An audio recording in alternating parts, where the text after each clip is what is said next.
Well, good morning, guys. It's Pastor Andy. Today's July the 6th, and we're looking together at Psalm chapter 118.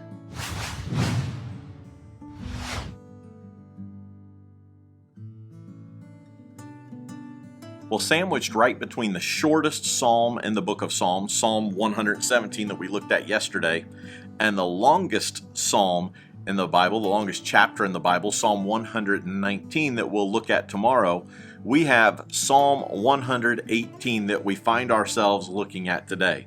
And this is an amazing song. It gives us four practical instructions for every believer. It talks about God giving thanks to the Lord for everything. Look at verse 1. Give thanks to the Lord, for he is good. His faithful love endures forever. Let all Israel repeat, his faithful love endures forever. Let Aaron's descendants, the priests, repeat, his faithful love endures forever. Let all who fear the Lord repeat, his faithful love endures forever. Things and circumstances may change in life, but there's something that never changes, and that's God. And his faithful love that he has toward us will endure forever. There is no ending to it. There's nothing that we could ever do to make God love us less than he does right now. And there's also nothing that we could ever do to make him love us more than he loves us right now. He loves us with a faithful, enduring love. Then the psalmist switches gears and talks about trusting the Lord in crises. He talks about, in my distress, verse 5, I prayed to the Lord, and the Lord answered me and set me free. The Lord is with me, so I will have no fear. What can mere people do to me? We get so focused in on people when things happen and somebody doesn't like us, or somebody says something mean about us, or somebody hurt us. And the kids usually sing the song, sticks and stones may break my bones, but words will never hurt me. And that's a load of baloney, because words do hurt, and they can hurt worse than physical wounds.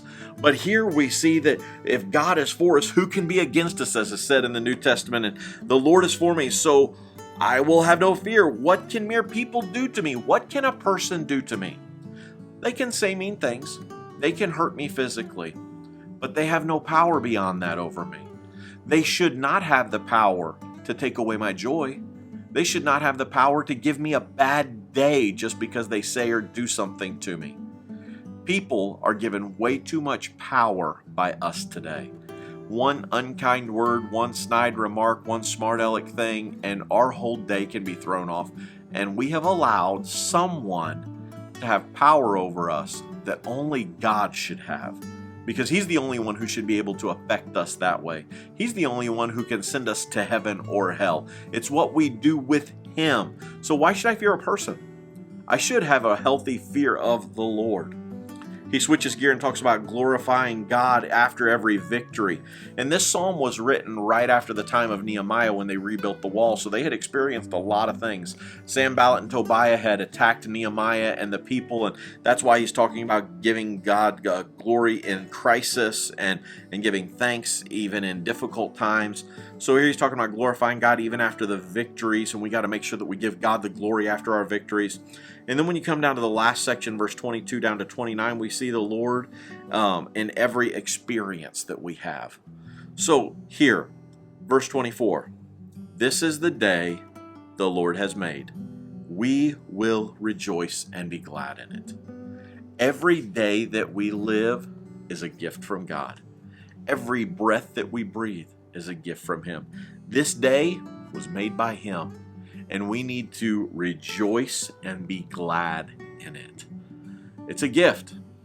It's precious. Time is something that they're not making any more of. We have a limited amount of it, and we can't make it any longer. We can't extend it. We all have a certain number of days. So why waste a day not rejoicing and being glad? Why allow someone else to have power over us, or some circumstance to have power over us, when God says, I'm accepted, I'm a beloved, I'm one of his children? I should never give anyone that kind of power. This is the day. Today is the day. God made this day, and I'm going to rejoice in it, and I'm going to be glad in it. Verse 29, give thanks to the Lord, for he is good. His faithful love endures forever. His faithful love to us. That love that he showed by giving us his only begotten His only, His best, His perfect Son to pay the penalty for our sins. That's love. That's real love. Giving. And that's what God did for us. His love endures forever. I hope you'll live in that love today and rejoice in it, because today is the day God made. Let's rejoice and let's be glad in it. And until tomorrow, God bless you and have a great day.